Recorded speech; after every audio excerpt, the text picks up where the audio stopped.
No drinks. No drinks. I can't do it. I can't do it. Dancing in Highsmith, shoot, drive, and sex with style. They're rock stars. Then you got your jokers, your ball busters, your vets, and the other guys. I love The Other Guys. I love it. I have a master list of my favorite movies, which is a big list of about 20 movies that I'm blown away by every time I watch them. Then I have another list of like 8 movies that I call my inner circle GOAT movies. These are the movies that I watch over and over and over, and every time they get better and teach me something more about filmmaking or storytelling or the depths within the movie. And if you look at the list, you can clearly see that The Other Guys doesn't belong with the rest of the movies on this list, at least in terms of genre or acclaim. I saw this movie in theaters with a group of friends my freshman year of high school. We were pretty pumped. Most 9th graders are big Will Ferrell fans, and his career hadn't taken like a weird turn yet. But we walked out not really feeling it. We agreed after that viewing that The Other Guys just wasn't as funny as the other Will Ferrell movies like Anchorman, Talladega Nights, or Step Brothers. About a year later, I had it on DVD and had seen it a few more times as well as some TV viewings. And I distinctly remember a conversation with a friend of mine where he said, "You know what movie that I've gone back to that keeps getting funnier every time I watch it? Is The Other Guys." And I said, "I know, I've been keeping this a secret that I've been watching that movie again and it keeps getting funnier." Well, after that, the two of us both really enjoyed that movie and we would break it down and quote it to each other and still kind of do. The Other Guys is a movie that appears stupid on the surface. You want to talk to me? But it's actually really smart, and it has a complicated substantive plot that requires repeated viewings, and some of the best characterizations in a comedy movie that I can remember. Gator turns fans upside down like they're in a crazy washing machine. Why are you calling yourself Gator? It's a nickname I had in college. I used to run a dating service. He was a pimp. Yeah, I was a pimp. I'm Chet Popelka, and The Other Guys is one of my favorite movies. The Other Guys has a lot going for it. It has a killer cast of comedy actors, plus Sam Jackson and Batman. It's very aware of itself being a parody on Law & Order with a voiceover from Ice-T at the beginning and at the end. And in terms of complicated buddy cop detective movies, it has everything that it needs. Female body inspector? Get out of town. And while the plot is great, what makes the movie exceptional is its masterful characterization. The Other Guys, at its core, is a movie about the guys we don't see, the backstage workers, the one who do the lion's share of the work for less than half the credit. Apply that to any profession. The comedy writers versus the comedy actors at SNL, the researchers at a law firm versus the partners, the foot soldiers versus the general. Apply that to law enforcement. You've got the guys who go on the car chases and make the arrests versus the guys who actually have to file the paperwork and make sure that people actually go to jail. That's the paradigm that the script drops us into. All the gunfights, all the car chases, all the sex we don't want to have with women, but we have to, all due to what you guys do. Thank you. Terry and Alan are the other guys. And this is where the script is substantive. Our two protagonists represent the two reasons that people are the other guys. There are those who work behind the scenes because they want to, and there are those who work behind the scenes because they have to.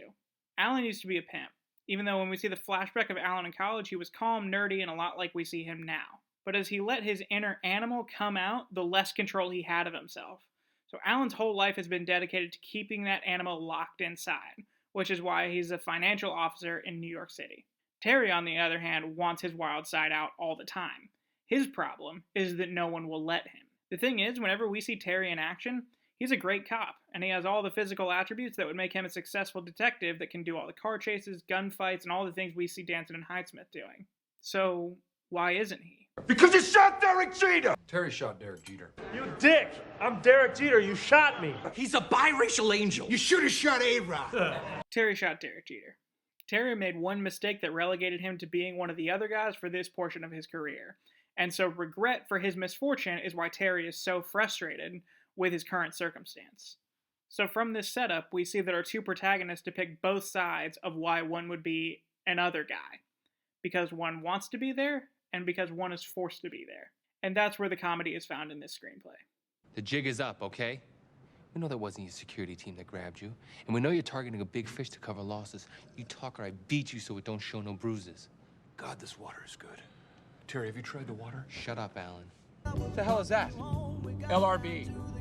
Little River Band. This music makes me feel like I'm going shopping for a training bra. I saw how aggressive you were being, and I thought, wow, I gotta go even bigger than that since we're doing bad cop, bad cop. What? No, I said good cop, bad cop.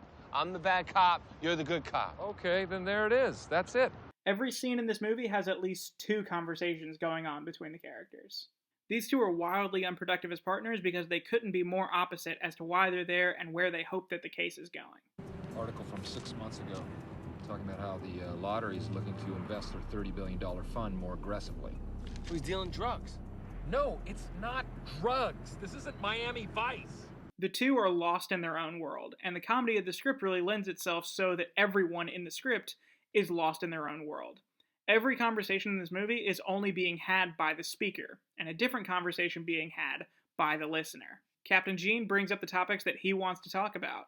I'm doing that just to put a kid through NYU so he can explore his bisexuality and become a DJ. And Bob. My waistline's furious. And Christina and her husband. Shaved.